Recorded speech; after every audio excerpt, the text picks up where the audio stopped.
Bus stand கட்டினோம் என்று உங்களிடத்தில் நான் வரவில்லை. இந்த தமிழ் சமூகத்தில் குறிப்பாக பெண் சமூகம் உயர்ந்திருப்பதற்கு யார் காரணம்? ஒரு கேள்வி வைக்கிறேன். நீங்கள் செய்தித்தாள் படித்திருப்பீர்கள், படித்த மக்கள் வாழுகிற பகுதி. ஆனால் நான் பெரும்பாலும் அண்ணன் ராஜா அவர்களை வியந்து பார்ப்பதுண்டு. ஏன் தெரியுமா?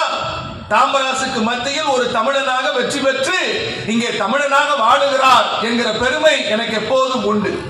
இதை புரிந்து கொள்வீர்கள் என்று நான் நம்புகிறேன். இங்கே பெண்கள் நிரம்ப இருக்கிறீர்கள். உங்களுக்கெல்லாம் நான் புரட்சியாளர் பாபா சாஹேப் அம்பேத்கர் அவர்களை சொல்ல வேண்டிய அவசியம் இல்லை, நினைவுபடுத்த வேண்டிய அவசியம் இல்லை.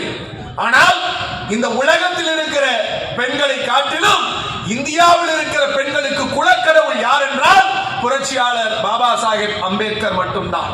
ஏன் தெரியுமா? அவர் சொன்னார், அவர்தான் இந்தியாவினுடைய முதல் சட்ட அமைச்சர், இந்தியாவினுடைய முதல் RBI கவர்னர், இந்தியாவின் முதல் தொழிலாளர் நலத்துறை அமைச்சர். இவற்றை எல்லாவற்றையும் வைத்திருந்தவர் புரட்சியாளர் பாபா சாஹேப் அம்பேத்கர்.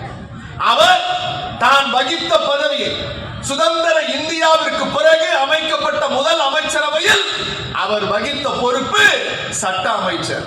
அந்த பதவியை ராஜினாமா செய்கிறார். அந்த பதவியை ராஜினாமா செய்கிறார். கண்ணீரோடு வெளியே வருகிறார். நாடாளுமன்றத்தை விட்டு வெளியே வந்து கண்ணீர் சொரிந்து பேசுகிறார். நான் வெட்கப்படுகிறேன், வேதனைப்படுகிறேன், என் பதவியை ராஜினாமா செய்கிறேன். ஏன் செய்கிறேன்?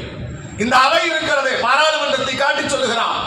இந்த அவை இருக்கிறதே, இந்த அவை உண்மையான சுதந்திரத்தின் அடையாளம். This house is a symbol of freedom.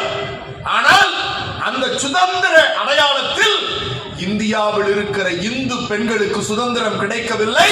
பிறகு நான் எதற்கு சட்ட அமைச்சர் என்று கேட்டார். அப்படி என்ன சுதந்திரம் கிடைக்கவில்லை? அப்போது இந்து சட்டத்தில் ஒரு திருத்தம் கொண்டு வந்தார். இந்து சட்டத்தில் ஒரு திருத்தம் கொண்டு வருகிறார் அம்பேத்கர். யார்? இந்திய அரசியலமைப்பு சட்டத்தை வடிவமைத்த கர்த்தா. 3 சட்ட திருத்தம் கொண்டு வர.